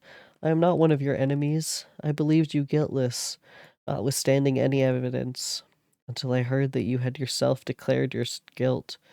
That report, you say, is false, and be assured, dear Justine, that nothing can shake my confidence in you for a moment but your own confession. I did confess, but I confessed a lie. I confessed that I might obtain absolution, and now that falsehood lies heavier at my heart than all my other sins, the God of heaven forgive me. Ever since I was condemned, my confessor has besieged me. He threatened and menaced until I almost began to think that I was the monster that he said I was. He threatened excommunication and hellfire in my last moments if I continue abjurate. Dear lady, I had none to support me. All looked on me as a wretch doomed to ignominy and perition. What could I do? In an evil hour I subscribed to a lie, and not only am I truly miserable. She paused, weeping, and then continued. I thought with horror, my sweet lady, that you should believe your Justine, whom your blessed aunt had so highly honored and whom you loved, was a creature capable of a crime which none but the devil himself could have perpetrated. Dear William, dearest blessed child, I soon shall see you again in heaven, where we shall all be happy, and that consoles me, going as I am to suffer in ignominy and death. Oh, Justine, forgive me for having for one moment distrusted you. Why do you confess? Do you not mourn, dear girl? Do you not fear? I will proclaim, I will prove your innocence. I will melt the stony hearts of your enemies by my tears and prayers. You shall not die. You, my playfellow, my companion, my sister, perish on the scaffold? No, no, I never could survive so horrible a misfortune. Justine shook her head mournfully. I do not fear to die, she said. That pang is past. God rises my weakness and gives me courage to endure the worst. I leave a sad and bitter world, and if you remember me and think of me as of one unjustly condemned, I am resigned to the fate awaiting me.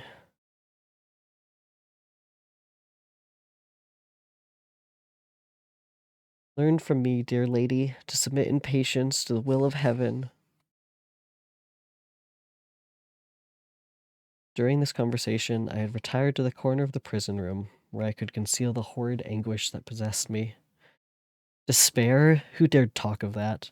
The poor victim, who on the morrow was to pass the awful boundary between life and death, felt not, as I did, such deep and bitter agony. I gnashed my teeth and ground them together until the groan came from my most inmost soul. Justine started when she saw who it was. She approached me and said, Dear sir, you are very kind to visit me. You, I hope, do not believe that I am guilty. I could not answer. No, Justine, said Elizabeth. He is more convinced of your innocence than I was, for even when he heard that you had confessed, he did not credit it. I truly thank him. In these last moments, I feel the sincerest gratitude towards those who think of me with kindness. How sweet is the affection of others to such a wretch as I am.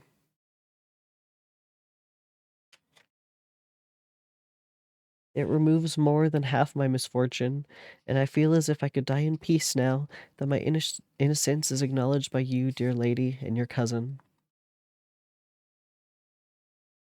Thus the poor sufferer tried to comfort others and herself.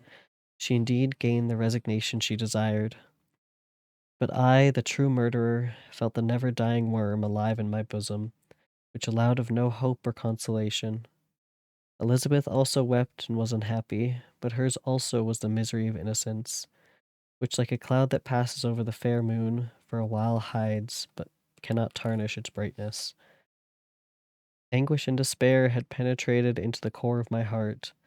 I bore a hell within me which nothing could extinguish. We stayed several hours with Justine, and it was with great difficulty that Elizabeth could tear herself away.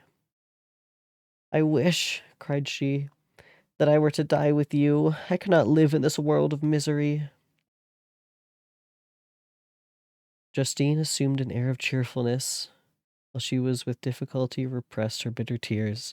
She embraced Elizabeth and said in a voice of half-suppressed emotion, Farewell, sweet lady, dearest Elizabeth, my beloved and only friend. May heaven, in its bounty, bless and preserve you. May this be the last misfortune that you will ever suffer. Live and be happy, and make others so.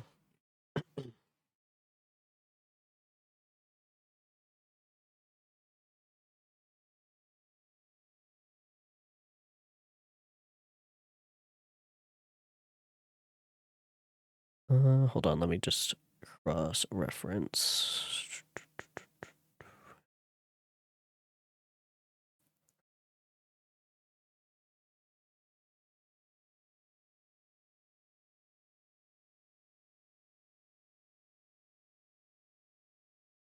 Okay, this PDF has an extra paragraph, I think.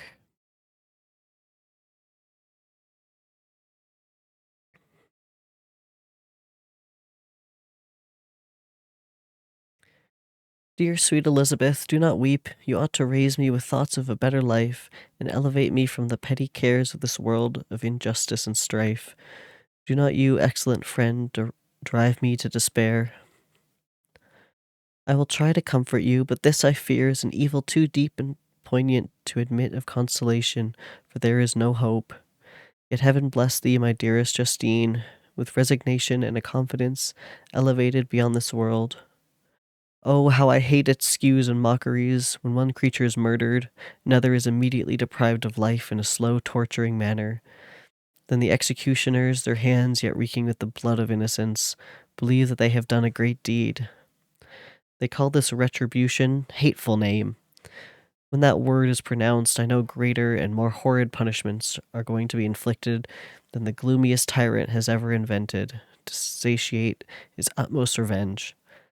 Yet this is not consolation for you, my Justine, unless indeed that you may glory in escaping from so miserable a den. Alas, I would, if I were in peace with my aunt and my lovely William, escape from a world which is hateful to me, and the visages of men which I abhor. Justine smiled, laughing languidly. This, dear lady, is despair, and not resignation. I must not learn the lesson that you would teach me. Talk of something else, something that will bring peace and not increase of misery.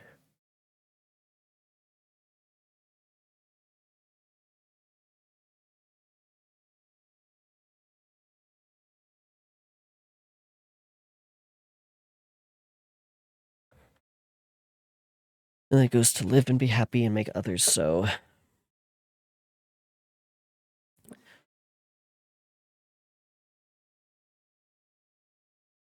As we returned, Elizabeth said, "You know not, my dear Victor, how much I am relieved that now I trust in the innocence of this unfortunate girl.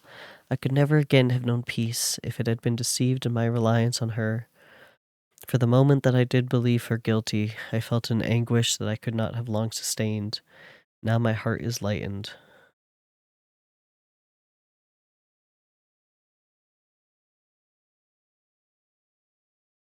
The innocent suffers, but she whom I thought amiable and good has not betrayed the trust I reposed in her, and I am consoled. Amiable cousin, such were your thoughts, mind and gentle as your own dear eyes and voice. But I was a wretch, and none ever conceived of the misery that I then endured. Um, this PDF is missing, I think, a crucial part that my book has, so I'm just going to read it. And on the morrow, Justine died. Elizabeth's heart's rendering eloquence failed to move the judges from their settled conviction in the criminality of the saintly sufferer. My passionate and indignant appeals were lost upon them, and when I received their cold answers and heard the harsh, unfeeling reasoning of these men, my purposed avowal died away on my lips. Thus I might proclaim myself a madman, but not revoke the sentence passed upon my wretched victim. She perished on the scaffold as a murderess. That means she was hanged, I'm pretty sure. From the tortures of my own heart, I turned to contemplate the deep and voiceless grief of my Elizabeth. This also was my doing, and my father's woe, and the desolation of that late so smiling home. All was the work of my thrice accursed hands. Ye weep, unhappy ones, but these are not your last tears. Again shall you raise the funeral wail, and the sound of your lamentation shall again and again be heard. Frankenstein, your son, your kinsman, your early, much loved friend, he who would spend each vital drop of blood for your sakes, who has no thought nor sense of joy, except as it is mirrored also in your dear countenances, would fill the air with blessings, and spend his life in serving you. He bids you weep, to shed countless tears, happy beyond his hopes, if thus in a inexorable fate be satisfied. And if the destruction pause before the peace of the grave has succeeded to your sad torments.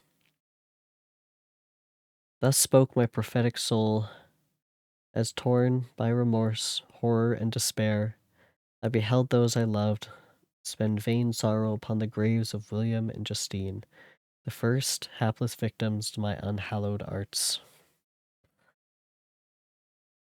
That is the end of volume 1. So the first part of the story.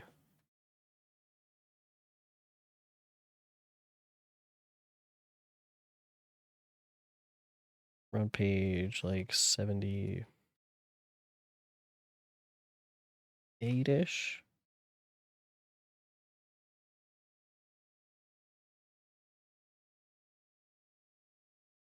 About 80 of, I think my book has 200. Yeah, 80 of 200.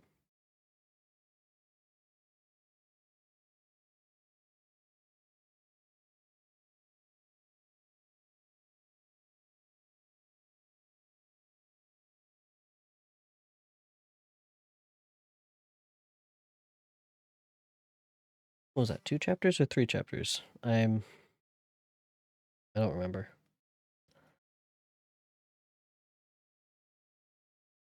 Three chapters we've read today.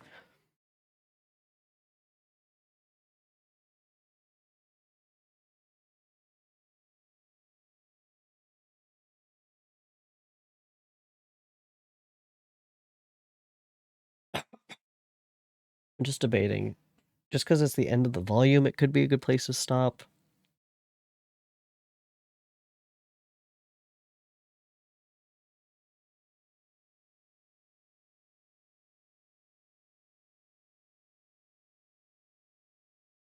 I mean, the first chapter of this is actually very short. Oh wait, no, I think we skipped some footnotes. Let's actually read those.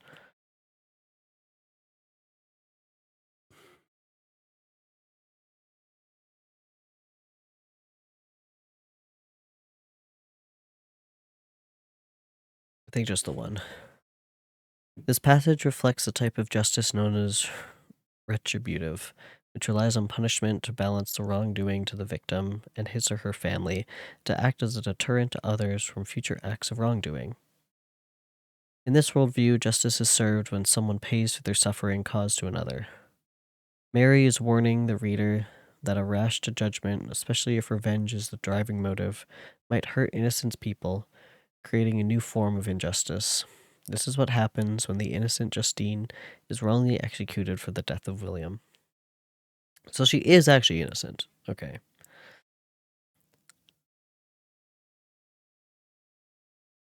And we're at this moment, I think, to believe that the creature did place the miniature in her pocket. Science and technology are also implicated in the apparatus of crime and punishment in a number of ways, including the creation of various tools of execution, such as the guillotine, which was a terrible new invention at the time of the French Revolution, the electric chair, lethal injections, and so on.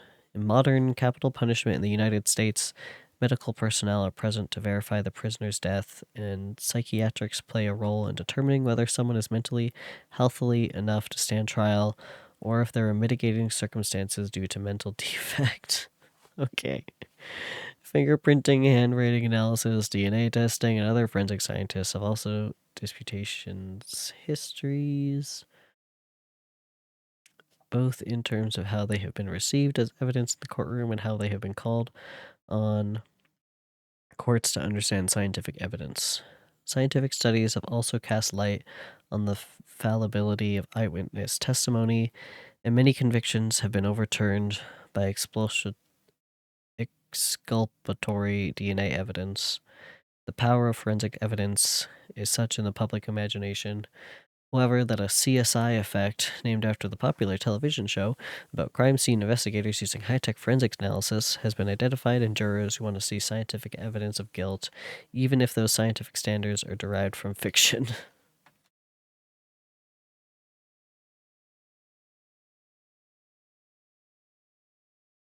I mean, like, I guess, like, it does make sense that Justine would be blamed. She has the miniature the kid had. Like, she knows the kid.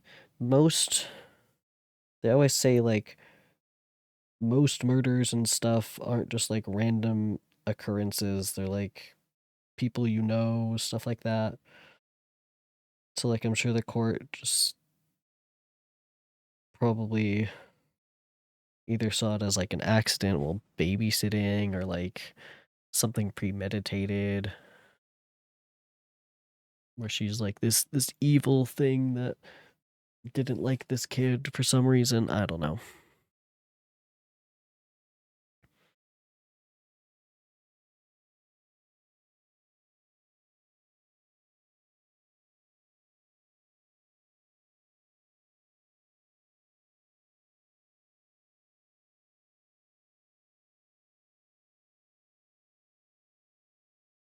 I'm just thinking it is already 11 for me, and I have to work again tomorrow, so I might stop here because we've reached the end of a volume.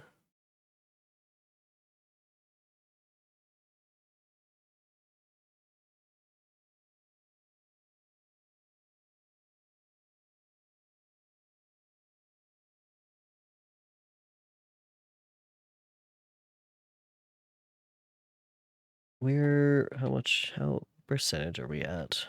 Oh no. Black screen.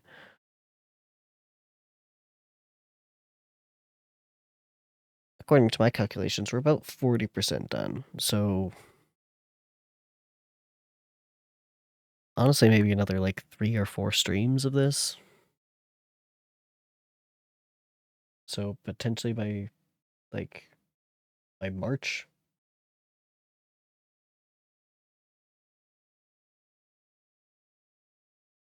That's crazy. And then afterwards I do want to watch some Frankenstein movies, probably in my Discord. I think that will be it for me because I've been working a lot. I am a little tired, but I did want to come on and read at least a little bit. So we finished volume 1. We read like 3 chapters. I think that's going to be it for me today.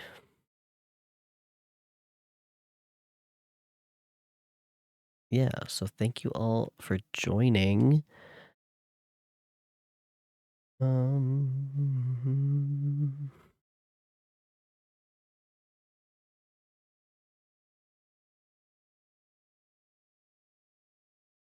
Ooh.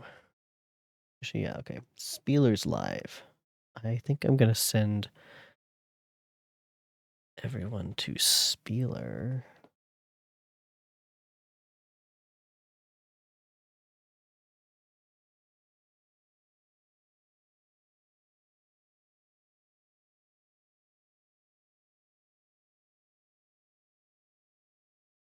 Okay.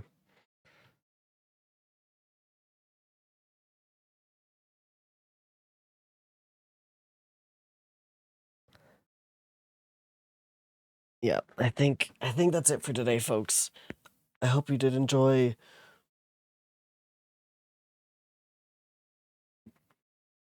Oof, but my voice is gonna kill me if I keep going, I think. We'll be back Monday for Minecraft.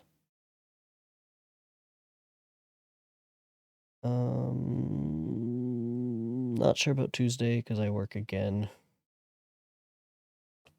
And I might not be here next week for reading, actually. Might be busy that night. Actually, I could do it earlier in the day. Actually, yeah, we'll see about next Friday. We might be able to read some more next Friday. But definitely Monday and maybe Friday afternoon as well.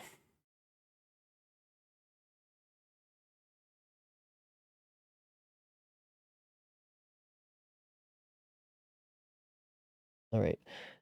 Everyone join the raid. Whoops. Did it send? Oh, it did. Okay, bye.